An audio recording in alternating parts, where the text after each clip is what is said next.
संजय और उसका दोस्त रामू अपने गांव से दूर रहकर एक शहर में अपनी पढ़ाई पूरी करने के लिए आए हुए थे। और संजय और रामू बचपन से ही बहुत अच्छे दोस्त थे और लगभग सारी पढ़ाई जो भी उन्होंने अब तक की थी सब साथ में थी। तो एक तरीके से संजय रामू का क्लासमेट भी था और इन दोनों की अच्छी बनती भी थी। और जब ये शहर में आए रहने के लिए तो भी एक साथ ही रहते थे और सारी चीजें बहुत सही चलती थी। तो इनका अपना क्लास वगैरह सब कुछ साथ में हुआ करता था। अब दिन में ये लोग अपनी क्लास अटेंड करके पढ़ाई किया करते थे, लेकिन क्लास में ना छोटे मोटे डाउट्स रह जाते थे इनको। तो इन्होंने सोचा क्यों ना ट्यूशन ज्वाइन कर ले। तो ट्यूशन ज्वाइन करेंगे, कुछ भी इशू होगा, छोटे मोटे कोई भी प्रॉब्लम होंगे तो वो हम ट्यूशन में क्लियर कर लिया करेंगे। तो इन लोगों को ये आइडिया बहुत बढ़िया लगा। तो ये लोग गए ट्यूशन में बात करने के लिए और बातचीत करके पूछा टाइमिंग क्या है।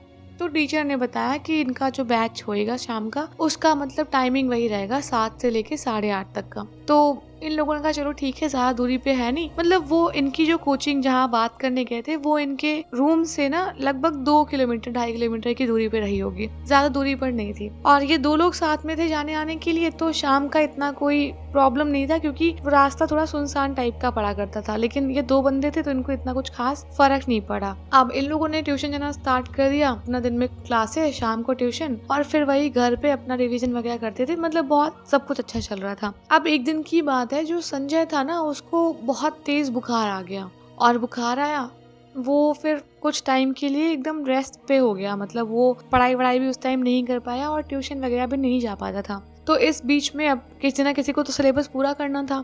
तो रामू ने सोचा कि मैं जाता हूँ ट्यूशन, क्योंकि एक का छूट जाएगा तो दूसरे को हम हेल्प कर देंगे इस चक्कर में। तो रामू जाने लग गया ट्यूशन और एक दिन ट्यूशन गया, कोई सीन नहीं हुआ। अब वो एक दिन की बात है जब वो ट्यूशन से लौट रहा था। आज थोड़ी सी जो क्लास थी ना वो लंबी चली थी, तो ये 9 बजे तक मतलब छूट रहा था कोचिंग से।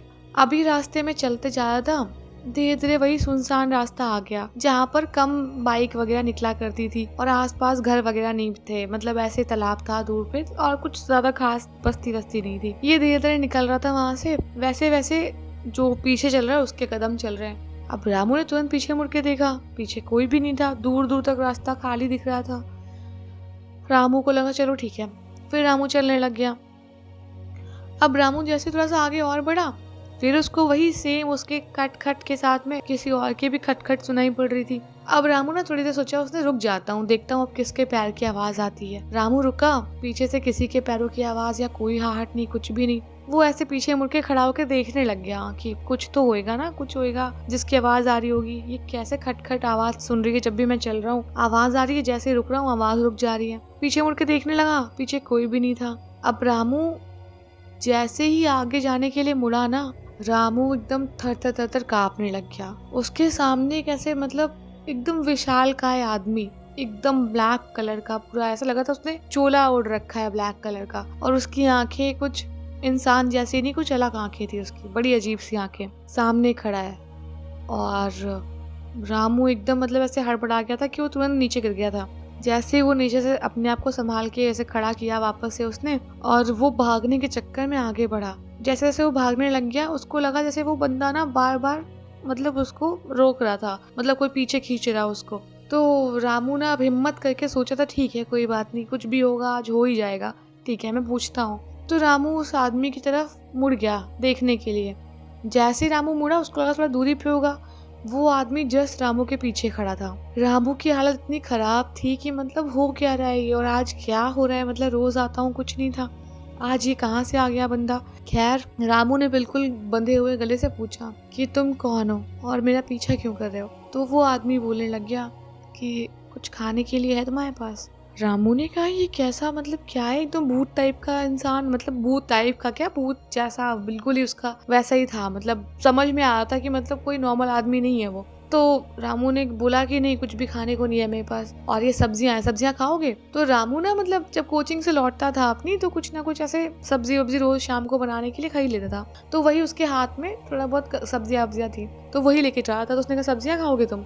तो वो आदमी बोला हाँ सब्जियां दे दो, मैं सब्जियां खा लूंगा। तो रामू को लगा कि क्या है, पागल वागल है क्या ये बेवकूफ कहीं का। तो रामू कहने लग गया कि मेरे पास और कुछ खाने को नहीं है, सिर्फ सब्जियां हैं, और तुम सब्जियां खाओगे नहीं तो और कुछ भी नहीं है, अब मुझे जाने दो। अब इतना बोल के रामू फिर आगे बढ़ने लग गया।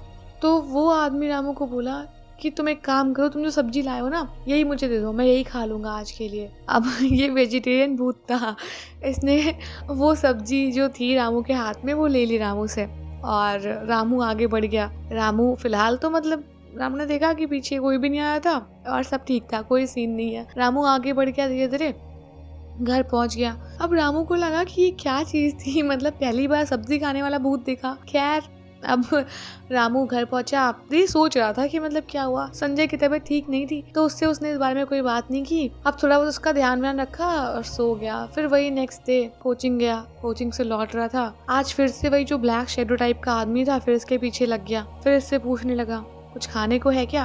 तो रामू बोला कि आज भी सब्जी है, खाएगा। तो वेजिटेरियन भूत ने कहा कि हाँ खाऊंगा, दे दो।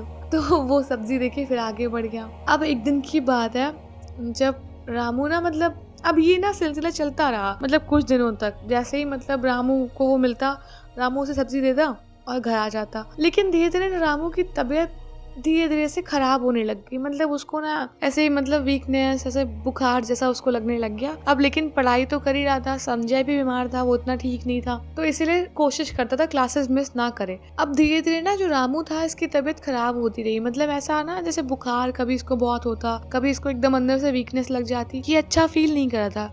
लेकिन मेन बात ये थी कि इसका दोस्त भी बीमार था और अगर ये भी क्लास नहीं जाता तो इनका बहुत सिलेबस छूट जाता। और रामू सोच रहा था कि अगर यहाँ रह रहे हैं तो पढ़ाई अच्छे से कर ले। तो रामू अपना 100% कोशिश करता था कि कोई भी चीज छूटे ना। तो थोड़ा बहुत भी अगर वो अच्छा फील करता तो कोचिंग जाया करता था वो इस बीच में। अब एक दिन की बात है, रामू की तबीयत उतनी सही नहीं थी। रामू कोचिंग गया और वहाँ से डायरेक्टली मतलब वो घर आने लग गया अपने। आज उसके हाथ में ना कोई सब्जी थी और ना ही कोई खाने का सामान था, कुछ भी नहीं था, बस किताबें लेके बैग में वो जा रहा था। और आज भी उसके साथ वही हुआ। वही वो काला साया पहले उसके पास आया, वही पूछा उसने उससे कुछ खाने को है।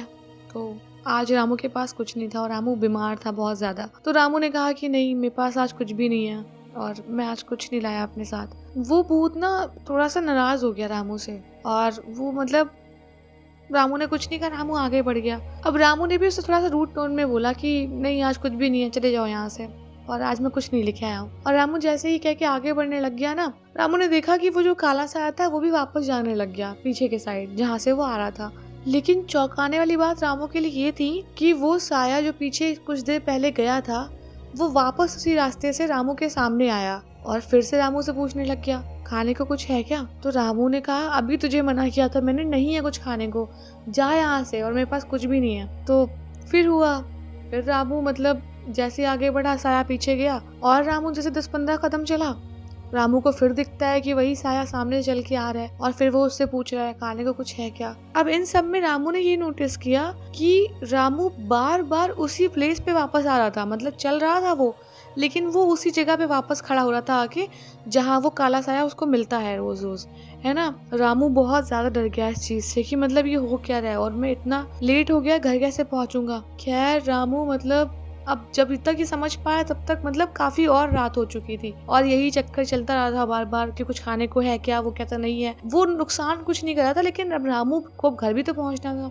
रामू एकदम ताकत से भागने लग गया और वैसे भगवान का नाम जैसे तैसे लेने लग गया कि बस आज बचा लो, आज के बाद मैं इस रास्ते से नहीं आऊंगा, होगा तो मैं कोचिंग भी छोड़ दूंगा लेकिन मुझे बस बचा लो आज इस मुसीबत से जो मेरे पीछे लगी हुई है। अब जैसे तैसे पता नहीं कैसे रामू भगवान का नाम लेते लेते एक ऐसे मतलब बनता हुआ घर टाइप का था, दीवारें वगैरह खड़ी थी, मतलब पूरा घर नहीं था, वहां पहुंचा। अब जब वहां पहुंचा उसने फटाफट अपना फोन निकाला और अपने पापा को कॉल की और संजय को कॉल की, बताया कि मतलब वो पता नहीं ये जगह बताई उसने कि यहाँ फंसा हुआ है लेकिन वो यहाँ से निकल नहीं पा रहा, मतलब बार बार वो निकलना चाहता है और उसके साथ जो जो हो रहा है। अब वो इतना घबराया हुआ और इतना ज्यादा मतलब सीरियस था कि उसके पापा ने और उसके दोस्त ने दोनों ने उस रामू की बात पे बिलीव कर लिया और उसके पापा ने बोला कि बेटा तुम जहाँ कहीं भी हो टेंशन मत लो, मैं अभी तुम्हें आके वहां से ले जाऊंगा, बस कुछ देर और हिम्मत रखो, मैं आता हूँ अभी। तो जैसे उसने भगवान का नाम लिया तो और कहते हैं ना माँ बाप भी भगवान का रूप होते हैं, तो भगवान का नाम लिया उसने, चाहा कि उसे भगवान बचा ले। तो वैसे ही उसके पापा का फोन लगा और पापा ने उसको आके उस रास्ते से बाहर निकाला और रामू ने फिर उस दिन के बाद से कसम खाई कि वो उस रास्ते से अब कभी वापस नहीं जाएगा और स्पेशली अगर वो अकेला हुआ और कभी देर रात हुई तब, क्योंकि अकेले ही वो उसको भूत मिला करता था और उससे खाना मांगा करता था। खैर, ये थी रामू की एक छोटी सी स्टोरी। और अगर आपको ये वीडियो अच्छी लगी है तो वीडियो को लाइक कर देना, चैनल को सब्सक्राइब कर देना और अगर चाहो तो अपने थॉट्स शेयर कर सकते हो।